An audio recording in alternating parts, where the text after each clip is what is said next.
जर 2 दिवसात आणि 15 दिवसामध्ये हे सगळं सर्वेक्षण होत आहे तर आणखीन 2 महिने घ्या आणि सर्व जाती गणना करून टाका ना. हो, मला वेळ लागलेलाच आहे ना. ओबीसी साठी काम करण्याचा वेळ मला गेली 35 वर्ष लागलेला आहे. कदाचित ते त्याच वेळेला झालं असतं आणि 2-2.5 वर्ष कदाचित ते महाविकास आघाडीचं सरकार ते टिकलं असतं की नाही काय माहिती. माझं स्वतःचं मत आहे. भुजबळ साहेब, आज सावित्रीबाई फुलेंची जयंती आहे, तुम्ही कार्यक्रमाला चाललेला आहात, काय अभिवादन कराल? पुण्यातलं पण त्यांचं स्मारकाचं काम सुरू आहे, अजून पूर्ण नाही झालं. भिडेवाडा पण यावर्षी ताब्यात आलेला आहे, काय काही दिवसात. आज सावित्रीबाई फुले यांचा जन्मदिवस आहे नायगावला आणि मला आठवतं की फुलेवाडा इथे सावित्रीबाई फुले आणि महात्मा ज्योतिराव फुले राहत होते. तिथलं काम झाल्यानंतर हरिभाऊ नरके यांनी मला सांगितलं की नायगावला आपल्याला काहीतरी करायचं आणि मग मी त्यांच्याबरोबर नायगावला गेलो आणि म्हटलं करूया आपण. आणि अक्षरशः माझा MLC फंड होता त्यावेळेला. मी MLC होतो. पुढे मी MLC म्हणूनच उपमुख्यमंत्री सुद्धा झालो. तर त्या MLC फंडातून ते पैसे मी, आणि मला आजही आठवतं की चंद्रा अय्यंगार म्हणून तिथे एक सेक्रेटरी होत्या आपल्या महाराष्ट्र गव्हर्नमेंटमध्ये, त्यांनी मला मदत केली. कारण नियम असतात ना त्या MLC फंडाला सुद्धा एवढे पैसे इथे, एवढे टक्के इथे वापरा, एवढे टक्के इथे वापरा, एवढे टक्के. तर त्यांनी मला ती खास परवानगी देऊन आणि तिथे काम ते सुरू केलं. मग नंतरच्या काळामध्ये जे आहे हरिभाऊ नरके यांनी पूर्णपणे त्याच्यामध्ये लक्ष घातलं आणि आहे त्याच त्यांचं जे घर जे आहे ते जसंच तसं जे आहे उभं करू शकलो. आणि तिथे मग 3 जानेवारीला आम्ही कुठे जरी असलो तरी तिथे वंदन करायला आम्ही जातो. आणि आज मुख्यमंत्री महोदय पण येणार आहेत त्या कार्यक्रमासाठी.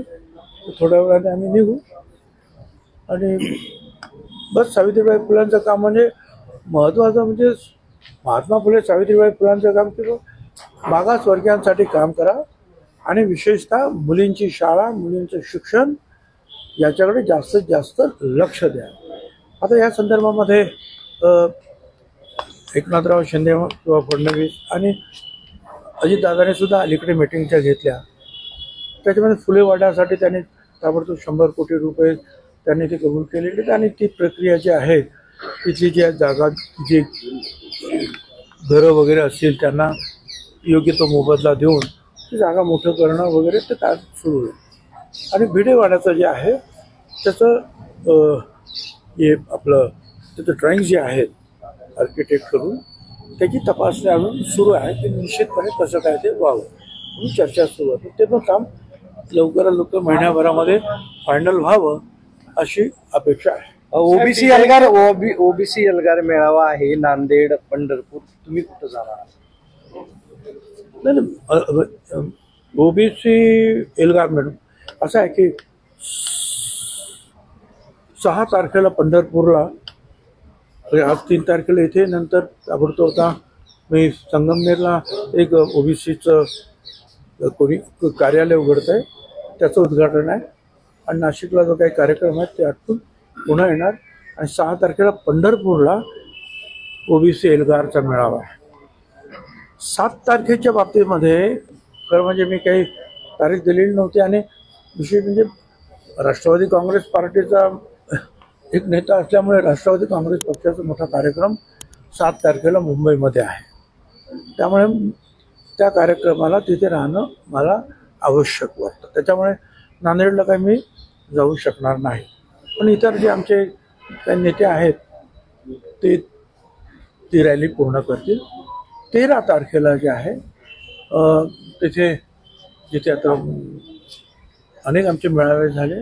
सुभाष राऊत तिथे आमच्या समता परिषदेचे आहेत, सत्यनारायण मुंडे जालन्याचे आहेत, इतर सुद्धा अनेक कार्यकर्ते आहेत वेगवेगळ्या समाजाचे. 13 तारखेला मी बीडला आणि त्याने परत पंकजाताई मुंडे आणि धनंजय मुंडे यांना सुद्धा विनंती ते करतायत जास्तीत जास्त जे लोक तिथे येतील अशा प्रयत्न राहील. कारण बीडला जे आहे जे झालं ते अतिशय भयानक झालेलं आहे. त्यामुळे तिथे मीटिंग रॅली होणं आवश्यक आहे असं मला वाटतं आणि त्यामुळे तिथे मी जाणार आहे. पालकमंत्री म्हणून सध्या छगन भुजबळ यांचंच नाव नाशिक पालिकेच्या वतीने जे लावण्यात आलेले फ्लेक्स आहेत किंवा दिशादर्शक फलक आहेत त्यांचंच नाव सध्या दिसत आहे. पालकमंत्री म्हणून तुमचेच फ्लेक्स जे आहेत ते नाशिक मध्ये लागलेले महानगरपालिकेत चूक आहे मला दुरुस्त. ओबीसीच्या संदर्भात हायकोर्टामध्ये एक याचिका दाखल आहे. आज त्याच्यावरती सुनावणी आहे. हो. समता परिषदेच्या वतीनं देखील हस्तक्षेप याचिका हो. आता पहा, एका बाजूने जे आहे की आम्हाला ओबीसी मध्येच आरक्षण पाहिजे म्हणून काही नेत्यांचं तुम्हाला कल्पना आहे की ताकद लावतात आणि दुसऱ्या बाजूने बाळासाहेब सराटे जे आहेत ते हे जे बाकीचे आम्ही सगळे ओबीसी तेली माळी साळी कोळी जे काय असतील काय धनगर वंजारी सगळे BJNT त्या सगळ्यांना ओबीसीच्या बाहेर काढा कारण ते कायदेशीर झालेलं नाही असं त्यांचं म्हणणं आहे. ती त्याने जे आहे पिटिशन दाखल केलेलं आहे हायकोर्टामध्ये. आज ती पण तारीख आहे. आता महाराष्ट्र सरकार सुद्धा त्याच्यामध्ये आहे. ते सुद्धा त्यांनी सुद्धा ॲफिडेविट दाखल केलेलं आहे आणि महात्मा फुले समता परिषदेतर्फे सुद्धा आम्ही तिथे इंटरव्ह्यू करणार आहोत आणि ते केस लढणार आहोत. सर यामध्ये राज्य मागासवर्ग आयोगाने अजूनही आपलं या केसमध्ये म्हणणं दाखल केलेलं आहे. मी काल जे आहे मी जे ॲडव्होकेट जनरल वीरेंद्र सराफ आहेत यांच्याशी बोललो. त्यांनी सांगितलं की महाराष्ट्र सरकारतर्फे सुद्धा आणि ओबीसी आयोगातर्फे सुद्धा ॲफिडेविट दाखल झालेली आहेत. हे आमचे शब्बीरभाई अन्सारी आमचे ओबीसी एल्गार जे आहेत त्याचे मेळावे कुठे घ्यायचे काय घ्यायचे त्याचं जे आहे संयोजन आणि कन्व्हेनर निमंत्रक म्हणून ते काम पाहतात. आणि या कामामध्ये 1978 पासून या ओबीसीच्या मंडल आयोगाच्या कामामध्ये त्यांचं काम आहे. माझं तरी नंतर आहे त्या मानाने पण माझ्या अगोदर काम करतो. मागासवर्ग आयोगाने काही निकष तयार केलेले आहेत, काही त्याला गुण दिलेले आहेत. त्या निकषावरती चर्चा होणं अपेक्षित होतं मात्र ते कुणालाही विश्वासात न घेऊन ते तयार केले आहेत असा आरोप आता संघटनांकडून होतोय. आता असं आहे ना ते त्यांच्या पद्धतीनं काम करत आहे आणि त्या पद्धतीमध्ये आणि त्या सगळ्याच्यामध्ये काही चुका जर झाल्या तर निश्चितपणे अनेक लोक कोर्टात जायला बसलेलेच आहेत अनेक संघटना. त्यामुळे ते जे काही करता आहेत जे कोणी काही करत असतील त्यांनी ते अतिशय सावधपणे करावं. नाहीतर एकीकडून ओबीसीच्या विरुद्ध पिटिशन दाखल झालेत म्हणून ओबीसी विरुद्ध आणि दुसरीकडून मराठा समाजाची सुद्धा दिशाभूल झाली असं समजून मराठा पण विरुद्ध अशी परिस्थिती कृपया होऊ नये म्हणून प्रत्येक पाऊल सर्व संबंधितांनी अतिशय सावधपणे टाकलं पाहिजे असं माझं म्हणणं आहे. घरोघरी सर्वेक्षण केलं जाणार असंही बोललं जातंय. हे आज मी वर्तमानपत्रात वाचलं आहे की कोण म्हणते की 15 दिवसात करणार. एका वर्तमानपत्राने सांगितलं की पुण्यात आम्ही 2 दिवसात करणार. मला आनंद आहे ते करा पण म्हणूनच माझं म्हणणं आहे जर 2 दिवसात आणि 15 दिवसामध्ये हे सगळं सर्वेक्षण होत आहे तर आणखीन 2 महिने घ्या आणि सर्व जातीगणना करून टाका ना. आमचं तर म्हणणं हेच आहे सगळ्यांचंच करा जातीगणना.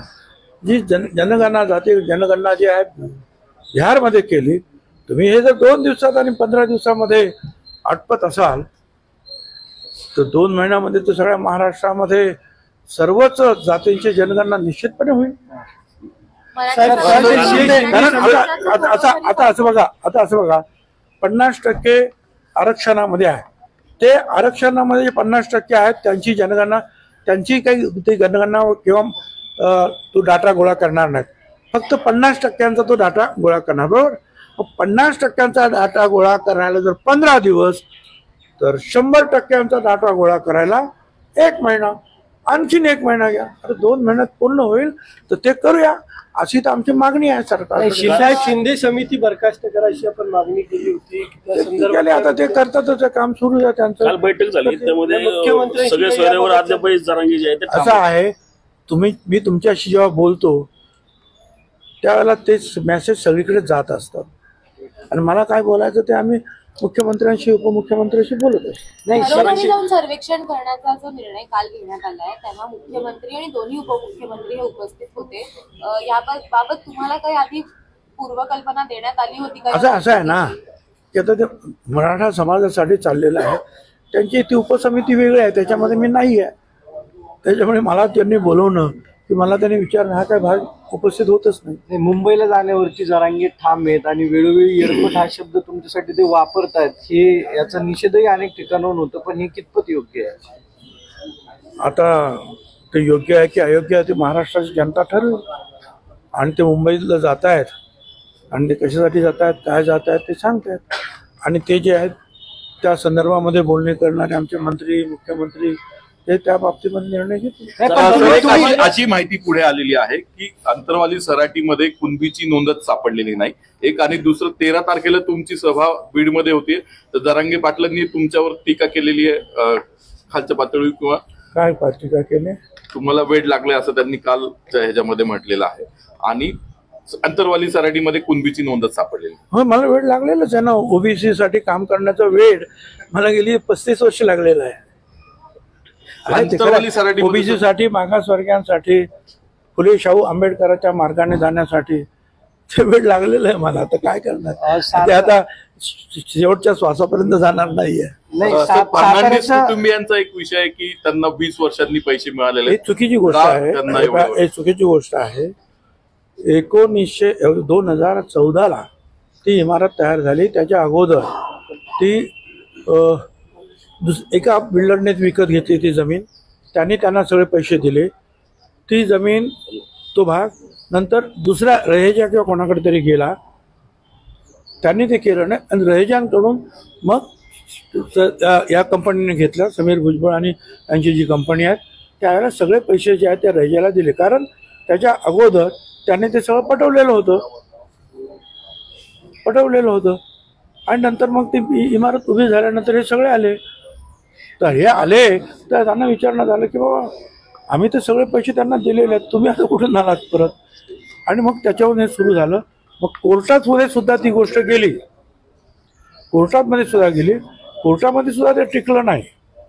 नंतर मग तिथे सुप्रियाताई वगैरे जे आहेत त्यांनी सुद्धा एक मिटिंग घेतली. मी पण सांगितलं जाऊ दे, गरीब लोक आहेत, एक मिटत असेल तर ते मिटवून टाका, पण त्यांच्याकडे कागदपत्र पूर्ण करून घ्या. शेवटी मग त्यांनी सगळे ते कागदपत्र पूर्ण जी काही करायची केली त्यांच्या पुरते. आणि मग त्याच्या संदर्भातली जी काही भरपाई त्यांना द्यायची आहे ती भरपाई जी आहे ती त्या कंपनीने त्यांना दिली. आणि त्याला 30 वर्ष आम्ही अन्याय केला वगैरे हे सगळं साफ झूट आहे. काय 14 साली तर तिथे ती इमारती तयार झाली आणि तेव्हापासून कोर्टबाजी वगैरे सुरू होती. कोर्टाने सुद्धा त्यांना सांगितलं, ते पण काही झालं नाही, ती चर्चा सुरू होती. साहेब, 2 दिवसांपूर्वी जितेंद्र आव्हाड यांनी अजितदादांवर टीका केली का 2019ला उपमुख्यमंत्री केलं त्यांना, ते परत आल्यानंतर त्यांची सर्वात मोठी चूक होती.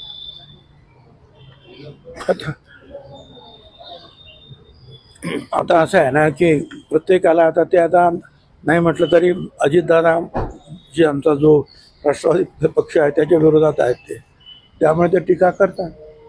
आता त्यांना जर बरोबर ठेवलं नसतं तर जे आज जे घडलं कदाचित ते त्याच वेळेला झालं असतं आणि 2-2.5 वर्ष कदाचित ते महाविकास आघाडीचं सरकार ते टिकलं असतं की नाही काय माहिती, हे माझं स्वतःचं मत आहे. महानंद डेअरी जी आहे ती गुजरातला चालवण्यासाठी देण्यात आलेली आहे. खरं तर आता खरं सांगू, मी ते सगळं वाचत असतो, परंतु मी या दूध किंवा इतर हे अशा काही गोष्टी याची मला जास्त काही कल्पना नाही. अजितदादा आणि इतर सगळ्यांना त्याची कल्पना आहे. पण मला एक असं वाटतं की महानंदा आणि सरकार यांनी ज्या पद्धतीनं जे काम करायला पाहिजे होतं त्या कामामध्ये कुठेतरी त्रुटी निश्चितपणे झालेल्या आहे. अमूलचं जे काम जे आहे ते एक वेगळ्या पद्धतीनं फार पुढे गेलेलं आहे. ते आता ते हिंदुस्थानात आणि जगात त्याचं काम झालं, पण तरीसुद्धा एक महाराष्ट्राचं महानंदा त्याचं म्हणजे महा हा शब्द जो आहे हा महाराष्ट्रासाठी वापरला जातो. ते काम दुसरीकडे जावं काय हे मला तरी स्वतःला काही मनाला पटत नाही. पण त्यातले फायदे तोटे जे काय आहेत आणि त्या संदर्भात अजितदादा जे आहेत त्याच्यावर जास्त बोलू शकतात. मराठीला ज्या पद्धतीने नोंदीच आढळणार नाही कुणबीच्या, तो एक मुद्दा राहिला. जरांगीची सुद्धा नोंद नाही आहे असंही माहिती समोर येते कुणबीची. पण आता जरांगेची मागणी ते नाही आहे. आता ते एक पाऊल पुढे गेलेले आहे, तुम्हाला अजून का समजत नाही. त्यांचं म्हणणं आहे की सर्व मराठ्यांनाच कुणबी सर्टिफिकेट अशी त्यांची मागणी आहे. त्याच्यामुळे कुणबी सापडले काय नाही सापडले त्यांना काय फरक पडतो. हम चुनावी साल में अब प्रवेश कर चुके हैं. 2024 लोकसभा चुनाव नजदीक है. आप पार्टी के वरिष्ठ नेता हैं. सीट शेयरिंग को लेकर अभी सीट शेयरिंग को लेकर लोकसभा चुनाव की आपकी जो गठबंधन है आपका, उसमें सीट शेयरिंग को लेकर अब तक कोई फॉर्मूला सामने नहीं आ रहा है. अभी और आप कितनी सीटों पर लड़ने के इच्छुक हैं, बातों को लेकर? देखिए, अभी इसके बारे में जो है सारी बातचीत जो है हमारे जो लोग हैं वहाँ बैठे हुए हैं, तीनों पार्टी के लोग बैठेंगे साथ में और बड़ी शांतता के साथ, और कोई उसमें हिचकिचाहट नहीं है, कोई मन दुख नहीं है. बड़े आनंद के साथ जो है सीट शेयरिंग होगा. जो जहाँ चुनकर आएगा, जिसकी जितनी ताकत है उसके हिसाब से सीट दी जाएगी. तो उसमें कोई तकलीफ अभी तो मुझे नहीं दिख रही.